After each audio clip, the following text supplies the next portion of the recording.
तो फ्रेंड्स हम बात कर रहे थे आपसे अपने पहले वाले टॉपिक को लेकर के कि जो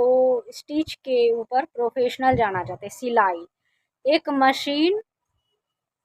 एक मशीन एक स्टार्टअप। ठीक है, एक मशीन एक आइडिया, एक मशीन एक स्टार्टअप, ऐसे करके हमारा टॉपिक है, जिसमें मैंने बताया था आपको कि अगर आप कुछ भी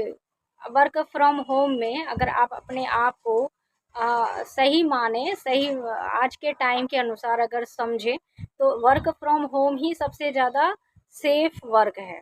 जिसमें आप अपने फैमिली को टाइम देकर कुछ टाइम में कुछ वर्क स्टार्ट करके उस पर कैरियर भी बना सकते हैं। अब कोई ज़रूरी नहीं है कि लाइफ टाइम एक मशीन को लेके ही हम काम करते रहें। अब कोई ज़रूरी नहीं है कि लाइफ टाइम हम एक ही कमरे में बंद रहें, ऐसा कोई ज़रूरी नहीं है। अगर आपका एक्सपीरियंस 1 ईयर 2 ईयर 3 ईयर का हो गया है, इतना भी नहीं भी है, तो मिनिमम 1 ईयर का भी एक्सपीरियंस है स्टिच का, तो आप उसको थोड़ा सा उसमें डेवलपमेंट लाएं, उसको थोड़ा सा विस्तार कीजिए।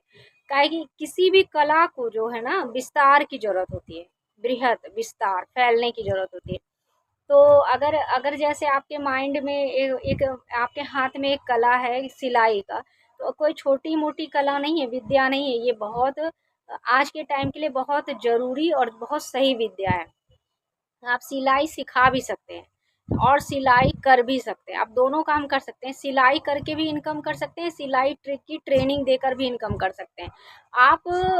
टीम तैयार कर सकते हैं सिलाई का, और उसके बाद टीम के साथ वर्क कर सकते हैं। तो जब टीम वर्क होगा ना, तब आप एंटरप्रेन्योरशिप में आएंगे। और जब आप खुद से वर्क करेंगे, आप अपना काम खुद करेंगे, सारा काम सिलाई भी खुद करेंगे,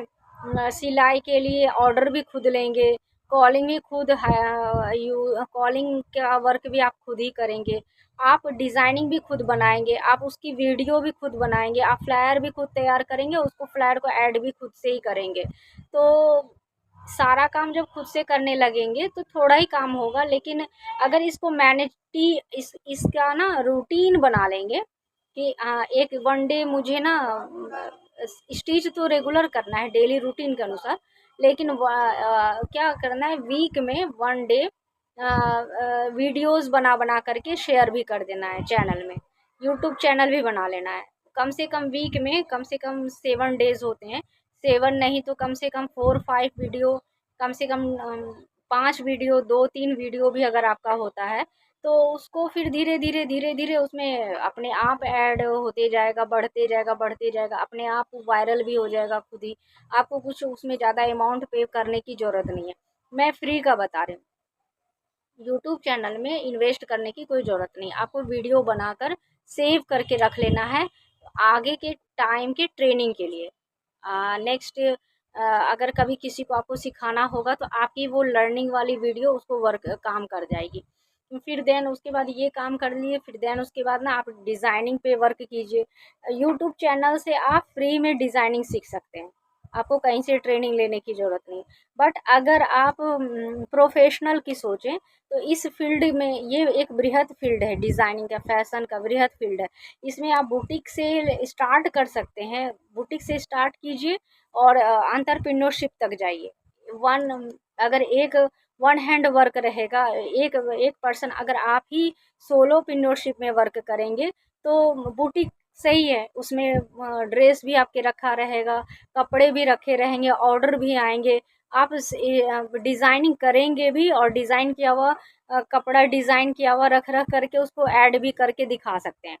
खुद का डिज़ाइन करके। तो बुटीक के पहले जो होता है ना, फैशन डिज़ाइनिंग की लर्निंग होती थी,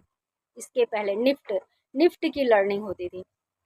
निफ्ट का एग्ज़ाम पास करना पड़ता था, एडमिशन लेना पड़ता, देन सुई धागे से लेकर के वो एंटरप्रेन्योरशिप तक की ट्रेनिंग देते थे, टीम की ट्रेनिंग देते थे, मैनेजमेंट की ट्रेनिंग देते थे, आप टीम कैसे हायर करेंगे, टीम में क्या क्या क्वालिटी होनी चाहिए, ये सारा कुछ बिजनेस का पूरा बताया जाता था। तो जाता था, क्या जाता है, अभी भी बताया जाता है, जो करते हैं उनको सारा नॉलेज होता है। अगर आप ज़ीरो से स्टार्ट कर रहे हैं, घर से शुरू कर रहे हैं, आपके पास ट्रेनिंग की टाइम नहीं है, कहीं जाने का टाइम नहीं है, आप कहीं किसी ऐसे प्लेटफॉर्म को नहीं जान रहे, ऐसे पर्सन को नहीं जान रहे जो ऑनलाइन में आपको ट्रेनिंग दे, अमाउंट लेकर ही दे, तो अमाउंट लर्निंग का नहीं है, टाइम भी नहीं है, तो भी फ्री टाइम 1 आवर आप अपने 45 मिनट, जो मैंने स्टार्ट किया था 45 मिनट का, 45 मिनट 45 डे अगर देंगे तो सिलाई सीख लेंगे। 45 मिनट 45 दिन अगर आप अपना अपने बिजी शेड्यूल में से, अपने कीमती टाइम में से, अपने जीवन के कीमती, आपके कीमती जीवन का जो पार्ट है, एक हिस्सा है, एक टाइम है आपका, आपके लाइफ का इम्पोर्टेंट पार्ट, टाइम, अगर वो आप कष्ट ना हो आपको आपको तकलीफ ना हो, कष्ट ना हो, और 45 मिनट आप अपने आप के ऊपर इन्वेस्ट करते हैं भविष्य के लिए, तो वो वेस्ट नहीं होता, इन्वेस्ट होता है। ठीक है, अगर आप अपने लिए कुछ करते हैं ना, कुछ सीखते हैं, तो वो बेकार नहीं होता, वो आपकी एजुकेशन विद्या को कोई चोरी नहीं कर सकता। 45 मिनट निकाल कर आप सिलाई करना रेगुलर शुरू कर दीजिए। अगर आपको लगता है क्या कि मेरे पास मशीन नहीं है, आप हाथ से स्टार्ट कीजिए। बहुत सारे सिलाई सेंटर में दीदी लोग जाती हैं, बहन लोग जाती हैं सीखने के लिए, माताएं जाती हैं, बहनें जाती हैं, वुमेन्स जाती हैं, प्रोफेशनल भी जाती हैं, तो टीचर भी जाती हैं, जो पहले से वर्किंग है वो भी जाती हैं, नॉन वर्किंग भी जाती हैं, स्टूडेंट भी जाती हैं, तो वो लोग हाउस वाइफ भी जाती हैं, तो वो लोग जो जाती हैं तो उन बहुत 80% के घर में सिलाई मशीन नहीं ही रहता है। आपको लगेगा थोड़ा सा कि बहुत ज़्यादा मतलब लोअर स्टैंडर्ड की बातें हैं, बट नहीं होता है, नहीं ही होता है। आप जिद नहीं कर सकते हैं क्या कि जैसे मेरी वीडियो देखकर अपने घर में कि अब सिलाई मशीन अभी ज़रूरी है, सिलाई मशीन चाहिए, अनशन कर लेंगे, नहीं खाना खाएंगे, विरोध करेंगे, सत्याग्रह आंदोलन छेड़ देंगे, ये ज़रूरी, ये नहीं है, ये तरीका नहीं है। आपको समझना पड़ेगा समस्या को, प्रॉब्लम को, और सॉल्यूशन आपको निकालना पड़ेगा। हम आपको रास्ता दिखा रहे हैं, तो आप शुरुआत अगर करते हैं तो हाथ हैंडवर्क ही कीजिए, क्योंकि आप अगर जाएंगे सीखने के लिए तो वहाँ पहले सुई धागा पकड़ना ही सिखाएगा आपको। वन वन मंथ तो आपका केवल सुई धागा में लग जाएगा, आपको कुछ नहीं सिखाएंगे। लेकिन आप वीडियो अगर निकाल कर, अगर आप वो क्या पेपर में कटिंग और स्टिच करना स्टार्ट कर दें, पेपर से शुरू होगा, फिर देन रफ रफ वर्क, फिर देन शुरू होगा आपका कॉटन के कपड़े में, कॉटन की साड़ी ले लीजिए, ओल्ड ओल्ड कपड़ा, कॉटन का कोई भी हो, ओल्ड साड़ी बड़ा सा आ जाता है, बहुत ज़्यादा मतलब कपड़ा मिल जाता है उसमें, साड़ी में, उसमें कटिंग और स्टिचिंग आप हाथ से स्टार्ट कीजिए। आप ये सोचेंगे कि काम मतलब थोड़ा लेट होगा, धीरे होगा, नहीं, आप सीख रहे हैं, लेट हो रहा है, धीरे हो रहा है, क्या काम बिगड़ रहा है, सुई में धागा करने के बाद हम सी रहे हैं तो हाथ में सुई गड़ रहा है, मेरा प्रॉब्लम हो रहा है, आँख का मैटर आ रहा है, मतलब चश्मा लगा हुआ है, तो भी आप कर सकते हैं। ठीक है, अगर आप अपने लाइफ में कुछ अच्छा करना चाहते हैं तो कर सकते हैं। और अगर आप सिलाई करना चाहते, कर रहे हैं, पहले से आपको आ रहा है, हाँ, होमवर्क आ रहा है, रफ वर्क आ रहा है, इस सिलाई मशीन पे सिलाई कर ले रहे हैं, तो फिर आप उसको बढ़ा लीजिए, डिज़ाइनिंग पे चले जाइए। आप डिज़ाइनिंग कर कर करके दीजिए, सिलाई करने वाली एक बच्ची को रख लीजिए, उसको सिलाई सिखा दीजिए, आप डिज़ाइनिंग में चले जाइए, बच्ची को सिलाई दे दीजिए कि तुम बैठकर सिलाई करो, मेरे पास सिलाई मशीन है, ठीक है, तुम सिलाई करो। फिर वो सिलाई स्टिच पे बिजी हो जाएंगी, आपके संरक्षण में वो भी सीख लेंगी, उनको भी एक विद्या कला आपकी कृपा से, आपकी दया से मिल जाएगा, उसकी भी लाइफ अच्छी हो जाएगी। कभी लाइफ में हो सकता है वो भी इसका यूज़ करे, अगर वो प्रोफेशनल नहीं करे तो अपना खुद का ही कपड़ा सिल करके तैयार कर लेगी। तो आप ऐसा अगर करते हैं तो आपकी एक टीम हो जाएगी, सिलाई हो जाएगा, फिर उसके बाद आप जो है डिज़ाइनिंग में चले जाएंगे, आप मैनेजमेंट में चले जाएंगे, आप बता देंगे कि भाई देखो हमारा ये घर का वर्क है, सिलाई का ऑर्डर वगैरह तुम लेकर आओ, सारा काम तुम करो, हम तुमको बताएंगे कैसे करना है। ठीक है, और अगर वो उसको सिलाई में महारत हासिल नहीं है, वो सिलाई में प्रॉब्लम होता है, तो आप उसको ये बता सकते हैं कि ऑर्डर आप लेकर आइए, स्टिच के लिए हम रख लेंगे और काम हम करेंगे। ठीक है, तो 2 लोग हो जाएंगे, 2 तो 2 अगर पर्सन हो जाएंगे और एक आप 3 3 हो जाएंगे, तो टीम हो गई ना आपकी। तो टीम हो गई, टीम वर्क बहुत अच्छे से आराम से हो जाता है, खाते पीते बैठे 45 मिनट 45 मिनट 45 मिनट जोड़ लीजिए तो आपका हो जाता है, कम से कम तो आपका हो जाता है 2-3 घंटे हो जाता है, 3 आवर हो जाता है। अगर आप 45 मिनट में 3 लोग मिलकर काम करते हैं तो उसी 45 मिनट में 3 घंटे का 6 घंटे का काम हो जाता है। टीम वर्क में यही होता है, काम ज़्यादा होता है, एक ही टाइम में ज़्यादा काम होता है। तो अगर आप करेंगे कोशिश तो होगा, ठीक है। और उसके बाद देन जो है ना आपको वो लर्निंग के बाद, स्टिच के बाद, फिर डिज़ाइनिंग के बाद आप एक बुटीक छोटा सा ओपन कर लीजिए। आपकी टीम तो है ही, बुटीक ओपन कर लीजिए, उसमें अपने टीम को लगा दीजिए और आप देखिए, देख रेख कीजिए, मैनेजमेंट कीजिए, ऑर्डर दीजिए और उसका वर्क कीजिए, वर्क करवाइए और देन आप जो है बुटीक से स्टार्ट कर लीजिए अपना स्टार्टअप, छोटे से बुटीक से। घर से भी बुटीक होता है, घर में भी ड्रेस ला कर भी रख सकते हैं और कहीं से ऑर्डर लेकर, कहीं से मार्केट से, कहीं अच्छे जगह अच्छे शॉप से जहाँ कम से कम अमाउंट में आपको अच्छा क्वालिटी, गुड क्वालिटी और क्वांटिटी और क्वालिटी दोनों अगर सही मिल जाए कम से कम मिनिमम में, तो आप ले सकते हैं, लेकर भी आ सकते हैं, ठीक है। और करके फिर देन उसके बाद आगे आप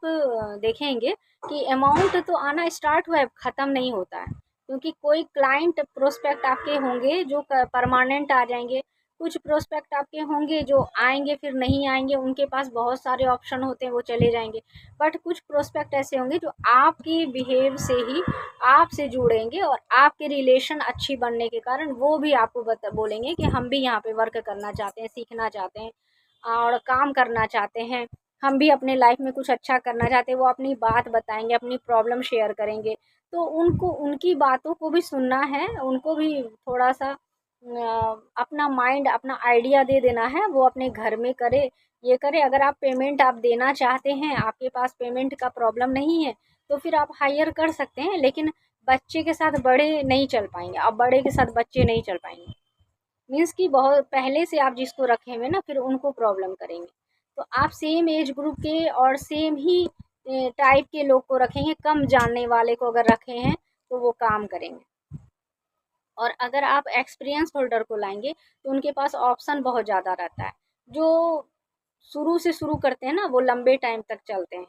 ठीक है। आप फिर उसके बाद देन जो है ना एक्सपीरियंस होल्डर के लिए एक जगह अलग स्पेस दे दीजिए उनको, उनको बोल दीजिए कि हम आपको ऑर्डर देंगे, हमारा कुछ काम है वो आप अपने घर में जाकर कीजिए और आप ये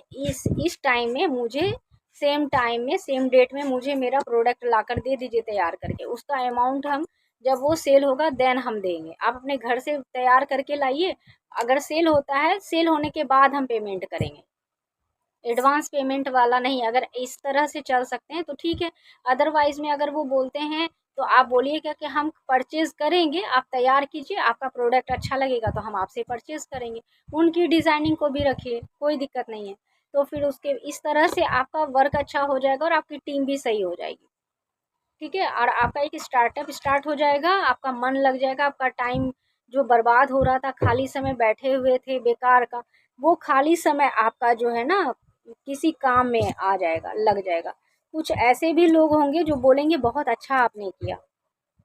आप बिज़ी हैं, बहुत अच्छा किया, एक बुटीक खोली है, आपके 2 बच्चे हैं या फिर 2 आपकी टीम है, इतना अच्छा शॉप है, आप कुछ अच्छा कर रहे हैं, हम लोग तो ऐसे ही टाइम मेरा बर्बाद हो गया, कुछ नहीं कर पाए लाइफ में, बच्चे हमारे ऐसे हो गए, बोलेंगे वो, आप सुनिएगा कोई बात नहीं। लेकिन ये आपके लिए एक मतलब कि कहा जाता है ना, प्रशंसा हो जाएगी, बड़ाई, आपके ही आसपास के लोग आपको कहेंगे कि आपने बहुत अच्छा किया, एप्रिशिएशन मिलेगा, एप्रिशिएट करेंगे, आपका कॉन्फिडेंस बढ़ेगा, फिर देन आप ग्रो करेंगे। आइडिया तो आता ही है आपको, और अगर आप किसी कम्युनिकेशन रखेंगे ना, कम्युनिकेशन की भी टाइम रखनी चाहिए, व्हाट्सएप ग्रुप भी बना लीजिए, कम्युनिकेशन के लिए बातें होंगी, काम नहीं होगा फिर भी आइडिया आपको मिलेगा, ठीक है। तो फिर यहाँ से आप करने के बाद देन आगे जो ग्रो करेंगे तो वही छोटा सा बुटीक जो है ना बहुत बड़े ऑफिस कंपनी में कन्वर्ट हो सकता है। आप उसका नेम हायर कर सकते हैं, नेम बना सकते हैं अपने बुटीक का। फिर नेम को पेटेंट कर लीजिए अपने खुद के लिए कि वो आप ही के काम का रहे। फिर देन वो उस बुटीक में आपके नाम से आप डिज़ाइनर हो जाएंगे, आपकी डिज़ाइन की हुई प्रोडक्ट वहाँ पे रखा रहेगा। और उसके बाद देन वो कंपनी जो बन जाएगा, तो कंपनी में जब कन्वर्ट हो जाएगा तो कुछ पेपर वर्क आपको करना पड़ेगा, GSTN वगैरह तो पहले ही होगा। फिर उसके बाद GST नंबर लेना पड़ेगा। फिर देन आपको ये आपका अपना खुद का ये नेम वो क्या ना विजिटिंग कार्ड रखना पड़ेगा, नेम प्लेट लगाना पड़ेगा, डिज़ाइनिंग करवाना पड़ेगा। ये सब में थोड़ा सा खर्च होगा, तो वो आपके शॉप का जो इनकम है उससे आप उसको ही आप पूंजी समझकर अपने बिजनेस में इन्वेस्ट कर रहे हैं। ठीक है, ये होने के बाद देन आप आगे जो करेंगे ना, तब आपका जो है देन आगे इसके आगे फिर जो है ना बिजनेस हो जाएगा, स्टार्टअप हो जाएगा, एंटरप्रेन्योरशिप में आप आ जाएंगे, एंटरप्रेन्योरशिप की कैटेगरी में आ जाएंगे। फिर उसके आगे कॉम्पिटिटिव मिलेंगे आपको, आपके खुद के जैसे बहुत सारे कॉम्पिटिटिव मिलेंगे, तो उसके ऊपर नहीं जाना है। आपको अपने काम से मतलब रखना है, आप कंपटीशन में नहीं जा रहे हैं, आपने कुछ स्टार्ट किया है और आप कुछ अर्निंग करना चाह रहे थे, इसलिए आपने एक छोटा सा काम स्टार्ट किया है। ठीक है, उसको कंपटीशन में लेकर जाएंगे तो बिजनेस में, तो फिर बिजनेस में कंपटीशन होगा तो फिर आप वर्क कहाँ कर पाएंगे, वो आपको डाउन करेंगे, आप उनको डाउन करेंगे, बातें होंगी, कमेंट्स होंगे। फिर उसके बाद कुछ प्रॉब्लम्स सामने वाला देगा, आप उसको देंगे। ये तो बड़े लेवल के लोगों के लिए होता है ना, जो बिजनेस बड़े लेवल में करते हैं। जो छोटा मोटा काम शुरू करते हैं उसको कोई कंपटीशन फेस नहीं करना पड़ता शुरुआत में, बीच में जाकर फेस करना पड़ता है उसका प्रॉब्लम का सॉल्यूशन। उसके बाद आप लर्निंग की ज़रूरत पड़ेगी, उसके बाद आपको मैनेजमेंट सीखने की ज़रूरत पड़ेगी, उसके बाद आपको प्रॉब्लम के सॉल्यूशन पे आना पड़ेगा। देन प्रॉब्लम के सॉल्यूशन पे हम आपको आगे बताएंगे। ठीक है, आज अब तक के लिए इतना ही। मिलते हैं फ्रेंड्स आपसे नेक्स्ट वीडियो में। आप सभी का हृदय की गहराई से बहुत बहुत धन्यवाद।